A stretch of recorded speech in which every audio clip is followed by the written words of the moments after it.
कई बार जीवन में हम बाहरी बंधनों और सांसारिक मोहमाया में कुछ इस तरह उलझ जाते हैं कि असली आज़ादी की ओर बढ़ने का रास्ता ही हमसे छूट जाता है।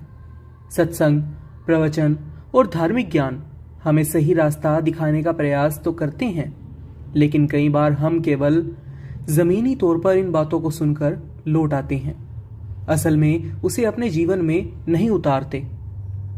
लेकिन इस तरह से हम असली आज़ादी को कैसे पाएंगे? आइए आज की साखी से समझने का प्रयास करते हैं। एक सेठ और एक सेठानी नियमित रूप से सत्संग में जाते थे। उनके घर में एक पिंजरे में तोता भी था। एक दिन तोते ने सेठ से पूछा कि सेठ जी, आप लोग रोज कहाँ जाते हो? सेठ जी मुस्कुराए और बोले, हम रोज सत्संग में जाते हैं, जहाँ संत महात्मा हमें ज्ञान की बातें सुनाते हैं। तोता उत्सुकता से बोला, सेठ जी, क्या आप मेरे लिए भी एक सवाल पूछ सकते हो? उनसे पूछिएगा कि मैं आज़ाद कब होऊंगा। सेठ जी ने हाँ कर दी और अगले दिन सत्संग के बाद संत महात्मा से तोते का सवाल पूछ लिया। संत जी जैसे ही यह सवाल सुनते हैं, वे चौंक गए और अचानक बेहोश होकर गिर पड़े। यह देख सेठ जी घबरा गए और कुछ ना समझ पाते हुए वहां से चुपचाप लौटकर निकल आए।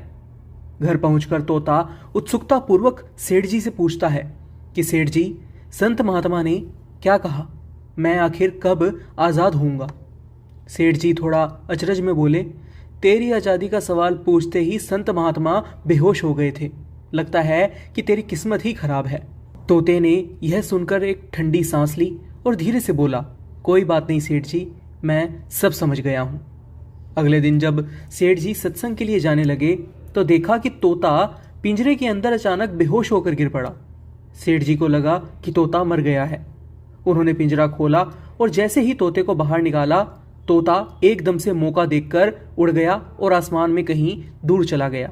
इस घटना के बाद सब कुछ छोड़कर सेठ जी सत्संग में पहुंचे और संत महात्मा को पूरी घटना बताई। महाराज, आज सुबह सुबह मेरा तोता बेहोश हो गया। मैंने सोचा कि वह मर गया है, इसलिए जैसे ही उसे पिंजरे से निकाला वह तो उड़ गया। संत मुस्कुराए और बोले कि सेठ देखो, तुम्हारा तोता बिना सत्संग में आए ही मेरा एक इशारा समझ के आज़ाद हो गया। उसने मेरे इशारे को समझ लिया, जबकि तुम इतने समय से सत्संग सुनते आ रहे हो, फिर भी संसार के बंधनों में फंसे हुए हो। संसार रूपी पिंजरे से आज़ाद होने की कोशिश भी नहीं करते।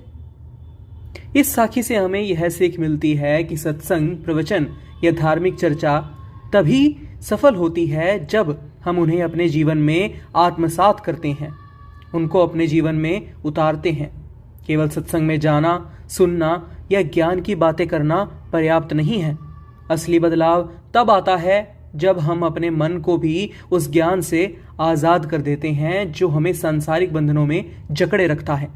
असत्य, अहंकार और माया को छोड़कर सत्य को अपनाना ही सच्ची स्वतंत्रता की राह है। आज की यह साखी आपको कैसी लगी? अपनी राय हमें कमेंट बॉक्स में ज़रूर बताइएगा। फिलहाल के लिए बस इतना ही। एक बार फिर से लौटेंगे एक नई साखी के साथ। तब तक के लिए राधा स्वामी जी।